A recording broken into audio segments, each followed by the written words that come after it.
Hello everyone, myself Devdhar Dubey और मैं आपका स्वागत करता हूँ हमारे YouTube channel studies lecture by Dev Dubey में। फ्रेंड्स, आज हम डिस्कस कर रहे हैं टाइप्स ऑफ कंपनी।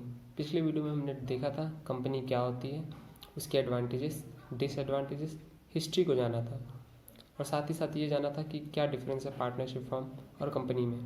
इस वीडियो में हम ये देखेंगे कि कितने तरह की कंपनी होती है। अगर हम टाइप्स की बात करें तो वो डिपेंड करता है आप किस कैटेगरी के हिसाब से, किस क्राइटेरिया के हिसाब से कंपनी को डिवाइड करना चाहते हैं। लेकिन जनरली जो कंपनीज एक्ट में प्रोविज़न है वो 3 तरह की कंपनी बताई गई है। पहली, पब्लिक कंपनी। पब्लिक कंपनी वो कंपनी होती है जो गवर्नमेंट की कंपनी है, जिसमें गवर्नमेंट की हिस्सेदारी ज़्यादा है। मतलब ऐसी कोई कंपनी जिसमें गवर्नमेंट का शेयर 51% या उससे ज़्यादा है। अब गवर्नमेंट कौन है यहाँ पर, चाहे वो सेंट्रल गवर्नमेंट हो चाहे स्टेट गवर्नमेंट, जो भी गवर्नमेंट हो, एप्रोप्रिएट गवर्नमेंट, किसी भी फॉर्म की गवर्नमेंट हो जो विद इन इंडिया है, अगर उसका शेयर 51% से ज़्यादा है तो वो पब्लिक कंपनी है। ठीक है, क्योंकि उसका गवर्नमेंट का इफेक्टिव कंट्रोल होगा उस कंपनी पर। जैसे आप BSNL का नाम सुनते हैं, एयर इंडिया को जानते हैं, ये सब गवर्नमेंट की कंपनी है क्योंकि इस पर गवर्नमेंट का इफेक्टिव कंट्रोल है। अगर दूसरा हम देखें कि पब्लिक कंपनी के बाद जो आता है वो प्राइवेट कंपनी। तो प्राइवेट कंपनी क्या है? तो प्राइवेट कंपनी ऐसी कंपनी है जो कि पब्लिक कंपनी नहीं होती और उनके शेयर जो होता है प्राइवेट इंडिविजुअल को वो 50% से ऊपर होता है, यानी 51% या फिर उससे ज़्यादा का शेयर प्राइवेट के पर्सन के हाथ में होता है। वहाँ पे गवर्नमेंट का इफेक्टिव कंट्रोल उतना नहीं हो पाता। ठीक है, तो जो कंपनी ऐसी है जहाँ पे शेयर प्राइवेट इंडिविजुअल का ज़्यादा है तो उसे प्राइवेट पर्सन का कहेंगे। प्राइवेट कंपनी और पब्लिक कंपनी में थोड़ा सा फ़र्क है। प्राइवेट कंपनी कुछ रिस्ट्रिक्शंस को झेलती है, जिनके उनको सामने कुछ मतलब रिस्ट्रिक्शंस है, जैसे वो अपने शेयर्स को ट्रांसफ़र नहीं कर सकती। ठीक है, वो शेयर पब्लिक को इशू नहीं कर सकती है। ये सब जो रिस्ट्रिक्शंस है ये प्राइवेट कंपनी के ऊपर है। प्राइवेट कंपनी में मिनिमम 2 पर्सन होते हैं और मैक्सिमम 200 हो सकते हैं, इससे ज़्यादा की नहीं हो सकती है प्राइवेट कंपनी। अगर आगे हम डिस्कस करें कि प्राइवेट कंपनी की खासियत क्या है, तो प्राइवेट कंपनी इन्विटेशन जो होता है शेयर्स इशू करने के लिए, फिर डिबेंचर इशू करने के लिए, वो जनरली नहीं कर सकती। अगर वो करेगी भी, प्रॉस्पेक्टस निकालेगी भी, प्रॉस्पेक्टस इन ल्यू होता है उनका, वो अगर करती भी है तो वो अपने ही मेंबर्स जो है विद इन मेंबर्स ही वो शेयर को ट्रांसफ़र कर सकती है और इनवाइट कर सकती है उन्हें परचेज़ करने के लिए या फिर सेल करने के लिए।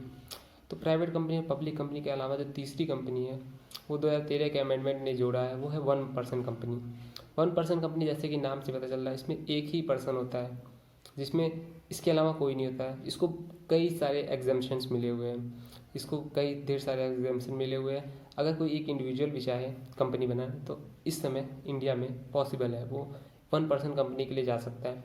1 पर्सन कंपनी का कोई सबसे बड़ी खासियत क्या है? 50 लाख से अगर आपका कैपिटल है तो आप 1 पर्सन कंपनी के दायरे में आते हैं, और अगर आपका टर्नओवर 2 करोड़ के अंदर है तब भी आप 1 पर्सन कंपनी के अंदर में आते हैं। 1 पर्सन कंपनी की सबसे खासियत ये है कि ऑटोमेटिक चेंज होता है। अगर आपका कैपिटल या फिर आपका जो ये टर्नओवर एनुअल अगर बढ़ता है तो ये अपने आप ये स्विच कर जाता है दूसरे तरह की कंपनी में, अगर वो कम होता है वापस उसी में आ जाता है। ठीक है, तो इसमें रजिस्ट्रेशन कराने में और सब चीज़ों में कई गवर्नमेंट ने सुविधाएं दे रखी है, कई एग्जाम्पशंस दे रखे हैं।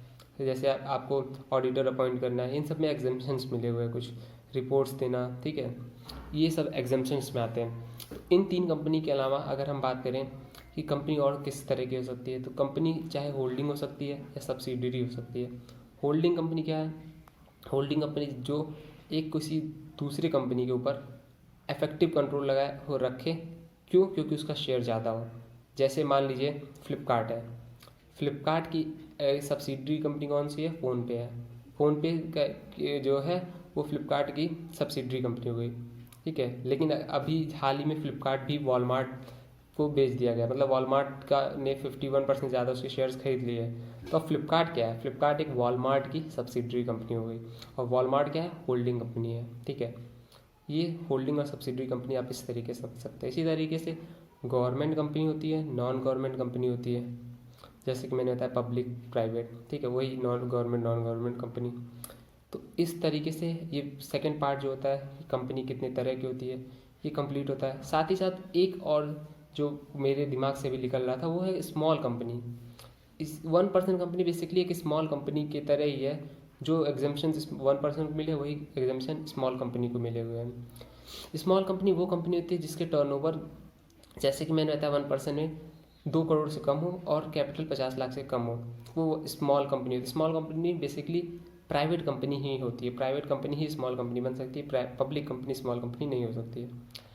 This is all from my side. अगले वीडियो में हम डिस्कस करेंगे MOA क्या होता है, AOA क्या होता है, और साथ ही साथ रजिस्ट्रेशन और इनकॉर्पोरेशन क्या कैसे होगा कंपनीज के, इसको डिस्कस करेंगे। Thank you.